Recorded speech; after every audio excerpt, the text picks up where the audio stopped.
وہ ایک شخص غریب تھا اور گاؤں کے بڑے نمبردار کی بیٹی کے بارے میں گئے، اس سے شادی کروں۔ بعض غریبوں کے خیالات بڑے ہوتے ہیں۔ نمبردار کو پتہ چلا مگر تو گفتوں کے ملک والے ناغوں والو ڈیر دیا کہ بیا ہمارے لودو والے خی والو، اس نے مارا اس غریب کو بہت پٹائی لگائی، کہا آئندہ میری بیٹی کا نام لینا۔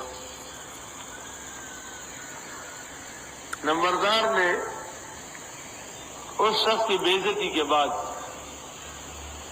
دیکھا کہ وہ بیٹی جو تھی وہ پاگل ہو گئی،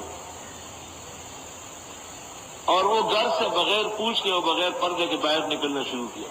وہ بڑا تنگ آیا، نوبت یہاں تک پہنچی کہ اس کو زنجیر سے باندھا جا رہا،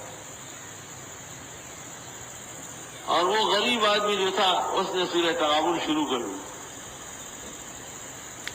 ہر قسم کے علاج کے بعد اخیر میں نمبردار کو کہا گیا کہ کسی غریب و عاجز کا دل دکھایا ہے اور اس کی آنکھ پڑی ہے۔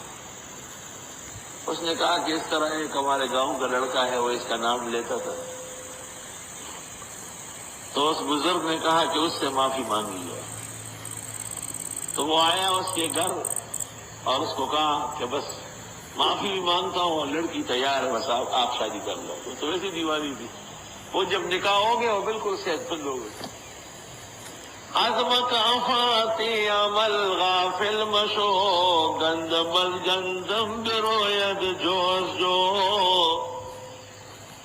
آج لوگ اس لیے فیض نہیں ہوتا، بس ایک وظیفہ کر لیا فوراً مجھے لکھ لیتے، میں نے کر لیا کام نہیں ہوا۔ جیسے کوئی کہ ڈاکخانے چلے گیا وہاں سے پارسل نہیں ملا، شرم تم کو مگر نہیں آتی۔ جو لوگ یہ کہتے ہیں کہ ہم نے کیا اور کام نہیں ہوا، امام غزالی نے لکھا ہے بادشاہ کو چاہیے کہ گردنیں کاٹے، یہ خدا کی ذات و صفات کے منکر ہے۔